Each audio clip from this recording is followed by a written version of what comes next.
Hello, I'm Tom Bailey, and in today's episode, I'll be getting to know Adriana Scuka, who's the founder of Speech Teach and is an expert in early childhood communication development. So, Adriana, hello, and a very warm welcome to today's episode. Hello, thank you very much for the invite. Thanks for coming. And just out of interest for both me and the listeners, whereabouts are you in the world right now? Live in Kelowna, the Okanagan Valley, and that's in British Columbia, Canada. Amazing. Thanks for sharing. And I just want to share a little bit more about you before we do get started.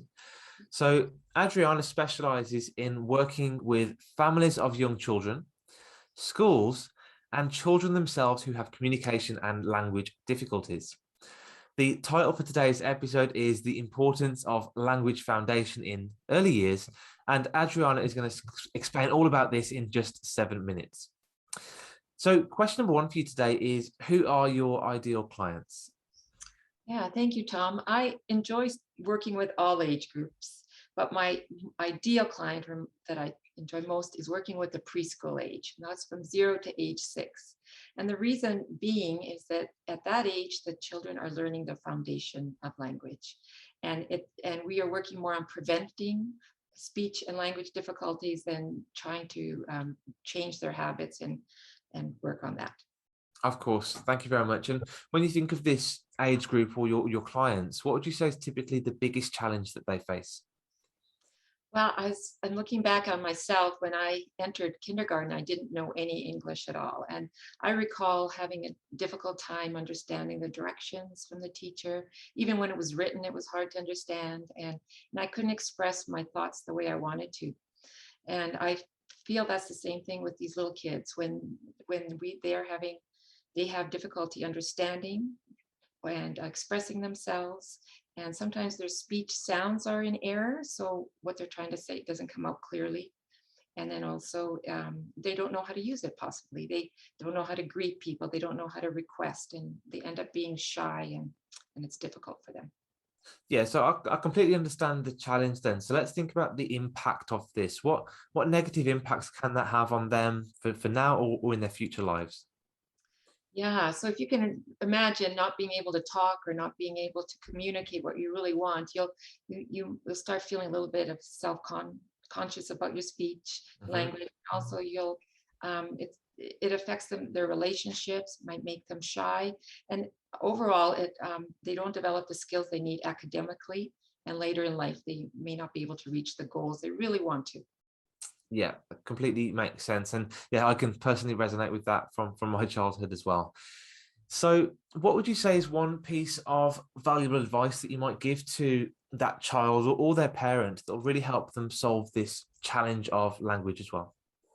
Yeah, when a child is young, I would suggest for parents, if some advice for parents would be to keep an eye on your child. Watch, are they able to communicate? Is there any frustration happening? Do they have vocabulary? And what is happening? So just keep an eye on their language and keep that communication going. Great. And is there anything that you should be looking out for in terms of key milestones or key phases for that child? Yeah, you would want to check there. We could check on there are checklists available for the different age groups.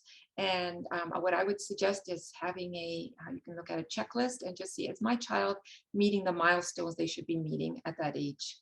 Great. And do you have a resource or checklist that you can offer to these parents so they can go and download that today? Yes, actually I do. I have a checklist for children ages right from birth until age 8. And that's on my website. Yeah.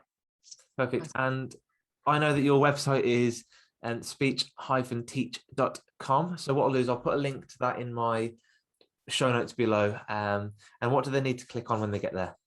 Resources. Just click on resources. Yeah, thank you. Perfect. So just click on resources and you can download those checklists for children ages birth all the way through to age 8. Yeah. Okay, so you briefly mentioned about your challenges with language. So I guess when you look back, what would you say is one of your greatest learnings or even mistakes that you made as a child, and what did you learn from it? Okay, yeah, thank you. I recall again when I didn't know how to speak English very well, and I feel like it made me feel shy I was Mhm. quieter. I would be kind of to myself. But yet I was social on the inside, and I spent a lot of time working and trying to stay and get caught up with them. So my advice would be, try to catch these situations in children, watch them and try to catch them as early as you can, and give them that confidence in language speech so that they can blossom and reach the goals they want. Great. And just out of interest, would you say that your journey and your own stories, what's driven you to now have so much passion for helping children develop their language? I guess I find that we have the potential in us to do that, to Mhm. reach these goals and things. And then also learning the fact that there's so much growth in young children, and that if we can tap into that really early and help them with that that they're going to blossom. And I've seen that so much in my practice. I've seen the little kids, just the confidence, and the parents are just so excited when their children are talking, communicating with them. I love that. And that's actually a great point to end on. So, Adriana, I just want to thank you so much again for your time today and for sharing such great value with our audience. Thank you. Thank you for having me.